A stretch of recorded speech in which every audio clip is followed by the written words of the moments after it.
Pro-Gaza protests at IU have been going for 2 weeks, demanding that the university end its partnership with the Crane Naval Surface Warfare Center and divest from Israel. Ethan Sandwise takes a look behind those demands.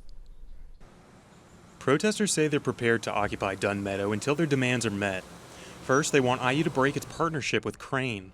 The Southern Indiana Naval Base designs and deploys weapon systems for the military, including some of the types that have been used in Gaza. They would have to evaluate the different aspects of that partnership.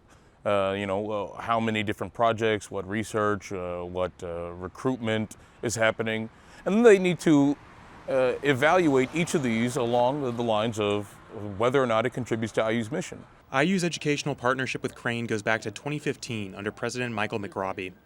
The university announced last October that it would expand that partnership and invest $111 million in microelectronics research. IU said in a press release it would work with Crane to create technology with civilian and defense applications. Crane's got billions coming through it as part of Chips and Science, and so President Whitten has instructed us to play offense, play offense, play offense with the opportunities coming through Crane. We reached out to IU leadership multiple times for this story, but did not receive a response. Direct connections between Crane and the war in Gaza are hard to find, but there are some areas of apparent overlap. Crane handles and refurbishes the same 2,000-pound bombs that the U.S. has supplied to Israel. These weapons have been linked to mass casualty events, but it's not clear whether any came from Crane directly.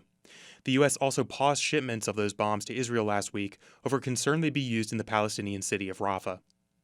Protesters also pointed to a research agreement between Crane and the Israeli defense company Smart Shooter, which develops computer-assisted scopes for guns.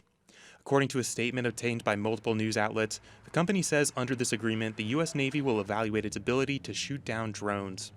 A representative from Crane declined to answer our questions about involvement with Israel, but he said IU's research has been on a very basic level.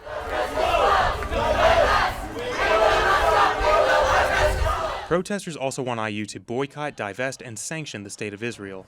It's related to a global movement called BDS, and Greene says it begins with a full accounting of IU's investments. We're hoping that if IU is, seriously committed to transparency and being a place that represents its students and faculty, we will have that information, and then we can evaluate those partnerships as they are discovered. Some institutions are already acceding to these demands.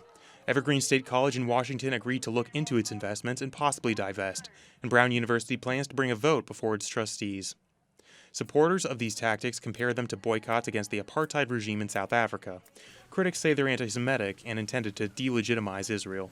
Everyone together, let me hear you. On Israel high!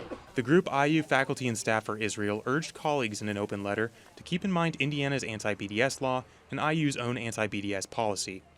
Technically, IU doesn't have one. The group referred us to President Michael McRobbie's 2013 decision to withdraw IU from the American Studies Association because of a BDS resolution, and a 2015 student government resolution declaring BDS a form of bigotry. On the other hand, Indiana does have an anti-BDS law, but its scope is pretty narrow.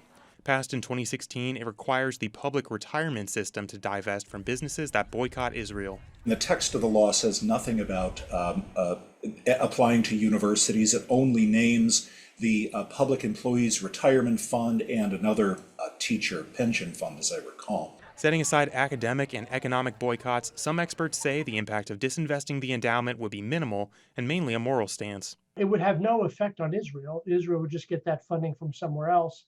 These are fluid markets, much like a commodity. That's just investments, though. The effects of academic boycotts and boycotts of goods are harder to measure. For Indiana News Desk, I'm Ethan Sandwise.